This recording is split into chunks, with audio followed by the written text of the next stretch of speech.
तो मतलब जो वोटर लिस्ट का जो अभी जो राहुल सवाल उठाए हैं, मतलब हाँ। वो उसको आप मानते हैं कि इस तरीके की चीजें हो सकती हैं? हाँ, कुछ ही है।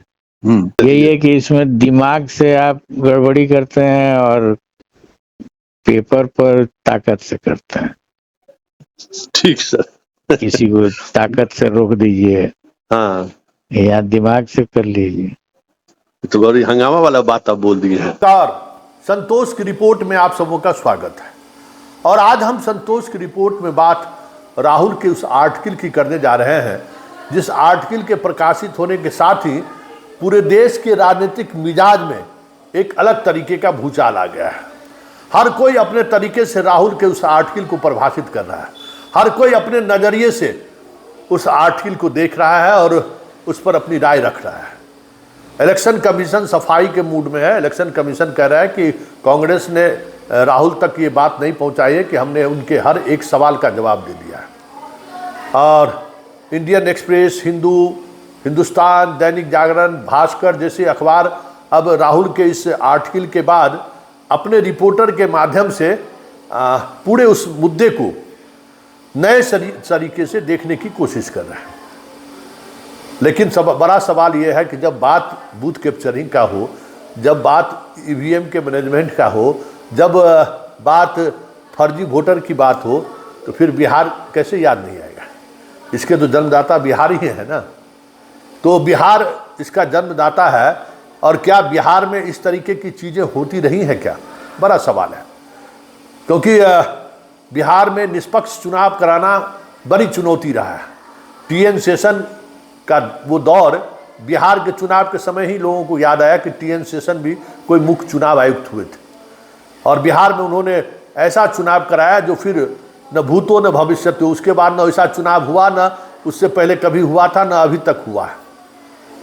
फिर भी लालू यादव बड़े बहुमत से जीतने में कामयाब हो गए थे। वो क्या था जिस दौर में लालू यादव कहते थे जिन निकल रहा है, जिन निकल रहा है? वो जिन क्या था?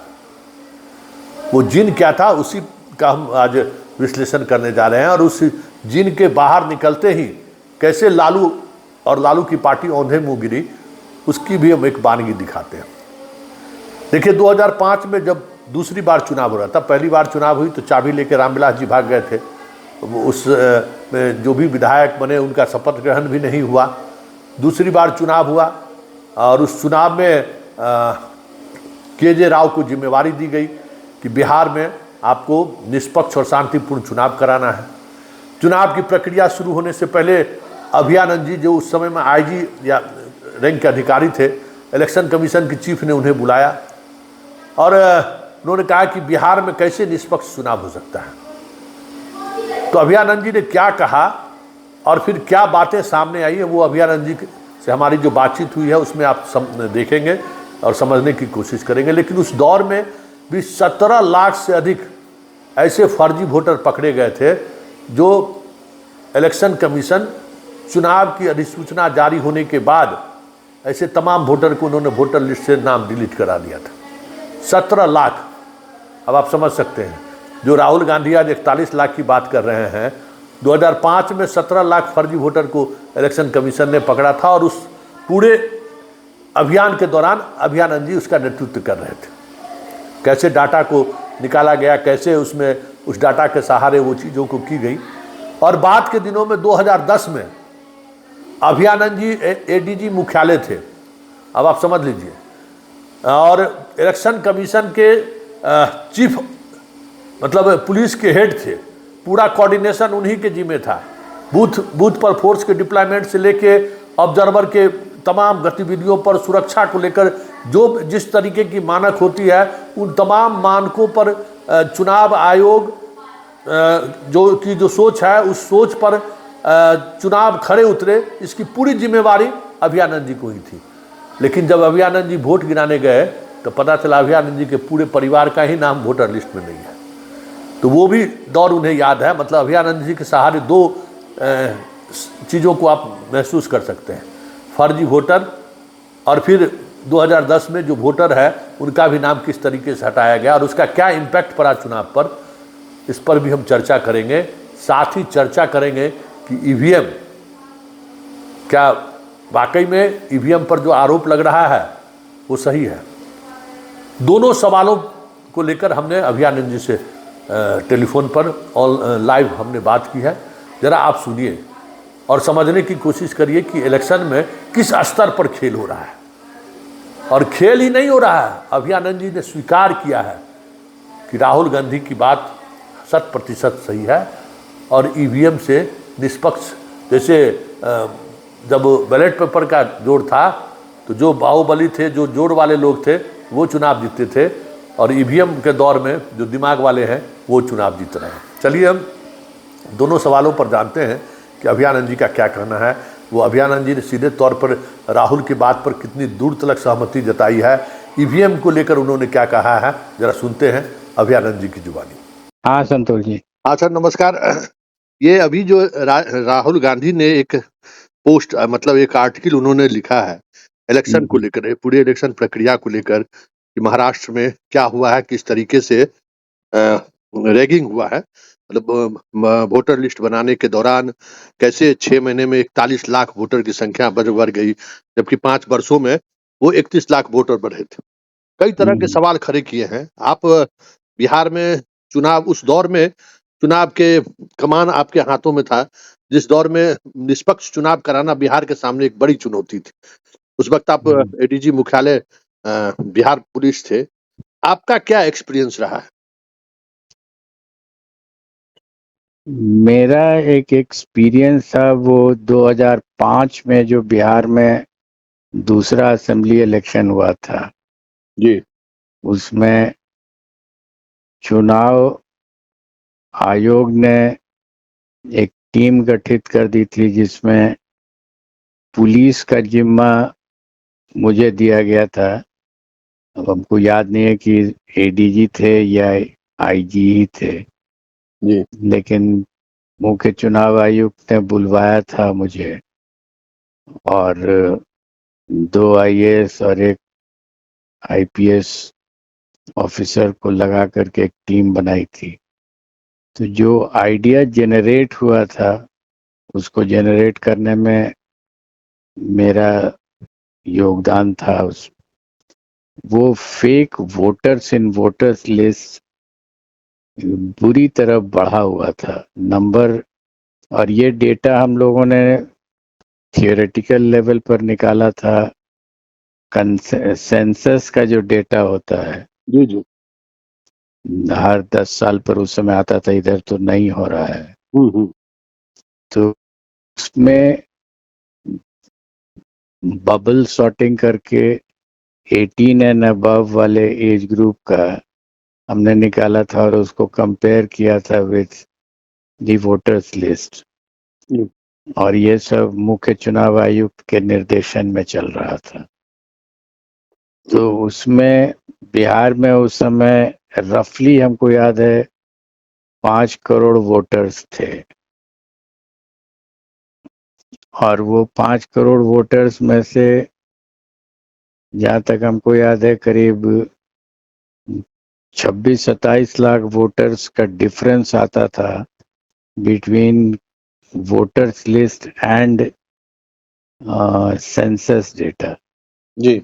तो ये बहुत क्लियर हो गया था कि वोटर्स लिस्ट में संख्या बहुत ज़्यादा थी कंपेयर टू सेंसस का डेटा। जी। तो इसको एक बड़ा इशू बना करके वोटर्स लिस्ट का क्लेंसिंग पिकअप किया गया था as a major activity by the election commission. जी जी। करीब आउट ऑफ 27-28 लाख 2.5-3 लाख तो सिर्फ बबल सॉर्टिंग करके कंप्यूटर से ही सॉर्ट आउट कर दिया गया। और उसके अलावा physical verification and other physical activities से, और रफ हमको फिगर अब याद नहीं है लेकिन करीब करीब 17-18 लाख वोटर लिस्ट से हटाया गया था जो फेक वोटर्स थे। और उसका इम्पैक्ट जो पड़ा था वो इलेक्शन रिजल्ट्स में साफ दिख रहा था। तो ये जो सर वोटर जो बढ़ा हुआ वोटर था 17 लाख मान लीजिए, वो कैसा सेगमेंट था? कहाँ ये सबसे ज्यादा फोकस था जहां वोटर की संख्या बढ़ाई गई थी? ये हम लोग एक्सरसाइज नहीं किए थे, पूरे बिहार में था। जी। और ये एक्सरसाइज हम लोगों ने नहीं किया था। ओवरऑल एक्सरसाइज था कि जो फेक वोटर्स हैं उनको हटाया जाए। अच्छा। और एक बात सर, आप एडीजी हेडक्वार्टर मतलब इलेक्शन के मेन जो कह सकते हैं कि इलेक्शन कमीशन और पुलिस फोर्स के बीच का जो कोऑर्डिनेशन या समन्वय के जो अधिकारी होते हैं, आप एडीजी मुख्यालय थे और आप ही का वोटर लिस्ट से नाम कट गया था। बड़ी अजीबोगरीब स्थिति हो गई थी, हम लोग गए वहां, तो ये कैसे हो गया? मतलब आप तो उसको बाद में तहकीकात कराए कि कैसे हो गया। कई फेक ये नाम आपके वोटर, आप ही के आवास के पर और लोगों का नाम निकल गया था। जिस आवास में मैं रहता था वो मेरा प्राइवेट था, मतलब मेरे पिताजी का था। जी। और क्लास 2 से मैं उसी में रह रहा था, एज डीजीपी भी उसी में रहा। जी। तो कभी भी मैंने उस आवास को छोड़ा नहीं था। उसके बावजूद भी जब मैं गया वहाँ, तो मेरे आवास के नाम, मेरे आवास के एड्रेस पर मेरा नाम नहीं था, मेरे परिवार का भी नाम नहीं था, कई और लोगों का नाम था, पता नहीं कौन लोग थे वो। बट इलेक्शन के दिन तो वो सॉर्ट आउट होने से रहा। और 2-3 बूथ पे घूम के देख लिए, कहीं नहीं मिला तो लौट गए। ये कैसे हुआ होगा, संभव हुआ होगा? ये कैसे हो गया?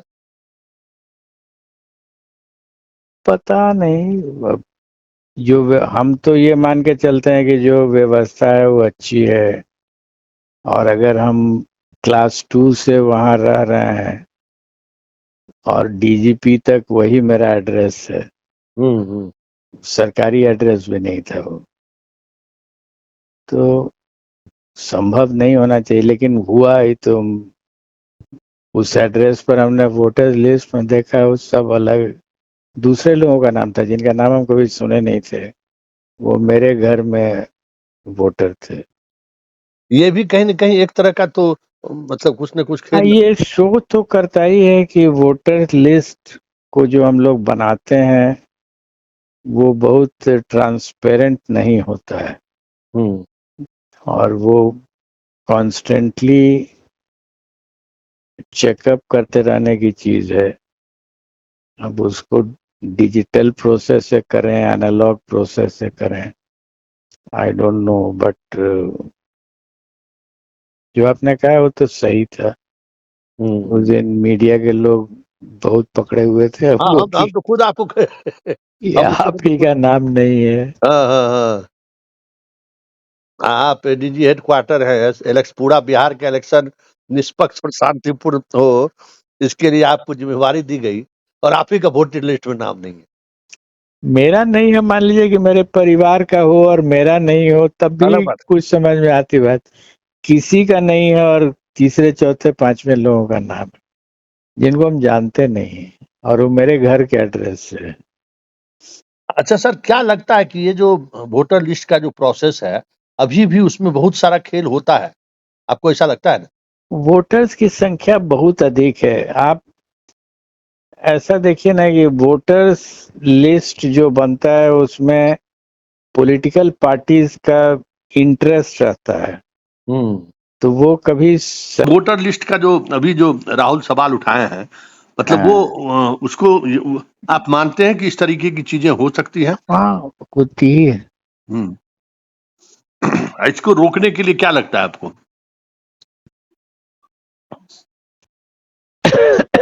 ये कांस्टेंट एफर्ट खोजता है। क्योंकि जिसको लालू प्रसाद जी जिन्न बोला करते थे, ये वही है, मरा हुआ आदमी है, उसका नाम हटता नहीं है। तो चूंकि रिटर्निंग अफसर आपके हाथ में है, तो आप जिस कॉन्स्टिट्यूएंसी में आपको नहीं हटवाना है वोटर लिस्ट में फेक वोटर्स, वहां मत हटवाइए। जहां हटवाना है वहां पहले हटवा दीजिए। तो नहीं तो जैसे दिल्ली के चुनाव में भी और महाराष्ट्र के चुनाव में दो बातें खुलकर आई हैं। जैसे मान लीजिए कि आप जहां रह रहे हैं, आपके साथ 50 वोटर का और नाम जुड़ गया, आपको पता भी नहीं है, तो ये कैसे संभव है कि भाई आपके होल्डिंग वोटर आईडी का नंबर में और इतने इतने लोग जुड़ रहे हैं? अगर हो रहा है तो उसको आप रोक कैसे लीजिएगा जब तक ये जानकारी आपको नहीं होगी। तो कॉन्स्टेंटली आप ये इलेक्शन कैंपेन एक तरफ चलना चाहिए, एक तरफ वोटर कैंपेन चलना चाहिए। और जैसे हाँ जी, वोटर्स लिस्ट को मेंटेन करना या इलेक्शन के प्रोसेस को करवाना, ये अगर सरकार के हाथ में रहेगा और सरकारी पार्टी है उसमें, तो फिर वो फेयर होगा कैसे?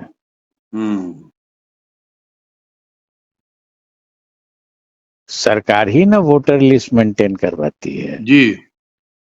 इलेक्शन कमीशन मतलब सरकार हुआ। जी जी जी। सरकार इलेक्शन कमीशन भी एजेंसी जो यूज करेगी तो गवर्नमेंट की यूज करेगी। और सरकार ही इलेक्शन लड़ती भी है। सरकार is a party to election. तो समवेयर सोचना पड़ेगा कि कोई ऐसा एजेंसी जो एकदम न्यूट्रल हो, वो पॉसिबल है कि नहीं। एक तरीका बहुत वाइल्ड मेरे दिमाग में आता है कि जैसे रिटर्निंग ऑफिसर डीएम को बनाते हैं और डीएम भी सरकार का ही अंग है, तो ये तो on the face of it ये अनफेयर प्ले है। तो क्यों नहीं इंटेलेक्चुअल लोग जो हैं, जो गवर्नमेंट में नहीं है, इलेक्शन कमीशन जो उसका एक्ट है रिप्रेजेंटेशन ऑफ पीपल्स एक्ट, उसमें हम पढ़ करके देखे थे, कहीं भी आवश्यकता नहीं है कि डीएम ही रहेंगे। अच्छा, इलेक्शन कमीशन किसी को भी बना दे सकता है। आरओ किसी को भी बना सकता है? किसी को बना सकता है। अच्छा, मान लीजिए कोई प्राइवेट डॉक्टर है, बहुत ऑर्थोपेडिक्स का आदमी है, उसको अगर नोटिफाई कर दिया कि आप इलेक्शन रिटर्निंग ऑफिसर होइएगा, तो वो अपना दिमाग लगाएगा। कानून तो भी पढ़ के समझ सकता है। कोई पेंटर है, कोई म्यूजिशियन है, वो किसी पार्टी में नहीं है, व्हाई नॉट? अच्छा, उसको इलेक्शन कमीशन मतलब आईएएस ही बने ये जरूरी नहीं है? नहीं है। और अगर मान लीजिए आईएएस ही बनाना ही है, मान लीजिए इस पर एग्रीमेंट नहीं है, तो आप बिहार में 243 डीएम, 243 एसडीओ डीएम रहेंगे, हर सीट के लिए एक रिटर्निंग ऑफिसर। तो पूरा का पूरा लॉक स्टॉक एंड बैरल दूसरे स्टेट से ले आइए। और बिहार वालों को ये जो भेज देते हैं इन लोगों को ऑब्जर्वर, उसका कोई अर्थ नहीं होता है। आप उसको रिटर्निंग ऑफिसर बना के भेज दीजिए। तो इतना तो होगा ना कि कोई पॉलिटिकल पार्टी के इसमें नहीं आएगा, काफी हद तक न्यूट्रलाइज रहेगा। अगर यही रह जाए कि नहीं, बिना डीएम के तजुर्बा के तो होगा नहीं, तो ले आइए दूसरे स्टेट से और यहाँ वाले को भेज दीजिए दूसरे जगह। Why not? क्यों नहीं किया जा सकता? लेकिन ये जरूरी है सर डेमोक्रेसी के लिए। अब जब अच्छा, ईवीएम को लेकर आप क्या मानते हैं? आप एक फिजिक्स के टीचर हैं और बैकग्राउंड आपका वो है। हमको ईवीएम का बहुत आइडिया नहीं, लेकिन हम एक चीज जानते हैं कि डिजिटल कोई भी चीज होगा वो टेम्पर हो सकता है। अच्छा? एनालॉग चीज को टेम्पर कर देना थोड़ा डिफिकल्ट है। हाँ। डिजिटल चीज को टेम्पर कर देना महज आसान होता है। नहीं तो इन लोगों का कहना है कि भाई कोई इंटरनेट हम इस्तेमाल थोड़ी करते हैं जो उसको हम इधर उधर कर देंगे। आप इंटरनेट बैंकिंग करते हैं कि नहीं? हाँ। कभी तो पैसा इधर उधर नहीं होता है कि हम डाले एक के खाते में चला गया भाई के खाते में। उसको इंटरनेट से कोई लेना देना नहीं है। अच्छा, वो हो सकता है एकदम डिजिटल चीज टैम्पर्ड होता है आसानी से। रिमोटली हैंडल्ड होता है ना। हाँ। यहाँ तो सर्जरी इंडिया में सर्जरी हो रहा है और सर्जन यूएसए में और वहीं से वो ऑपरेशन कर रहा है। कहाँ गड़बड़ी होती है?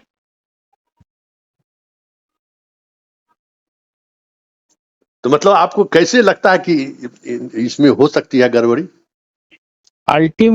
होता है कि जितना डिजिटल चीज है सब गड़बड़ हो जा सकता है। नीयत खाली खराब होनी चाहिए, सब गड़बड़ी तो सब जगह है। यही है कि इसमें दिमाग से आप गड़बड़ी करते हैं और पेपर पर ताकत से करते हैं। ठीक सर। किसी को ताकत से रोक दीजिए, हाँ, या दिमाग से कर लीजिए। तो बड़ी हंगामा वाला बात आप बोल दिए हैं। इस तरीके हम दोनों देखे हैं।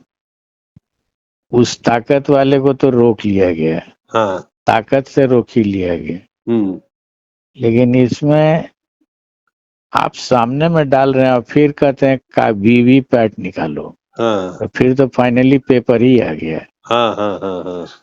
वीवीपैट नहीं रहता, बैलेट पेपर ही रहता, तो बात तो बराबर ही हुई। मतलब दोनों प्रोसेस को देखें, हर एक में जोर जबरदस्ती चल रहा है, दूसरे में दिमाग चल रहा है, इसमें आप सहमत है? हाँ। ठीक सर।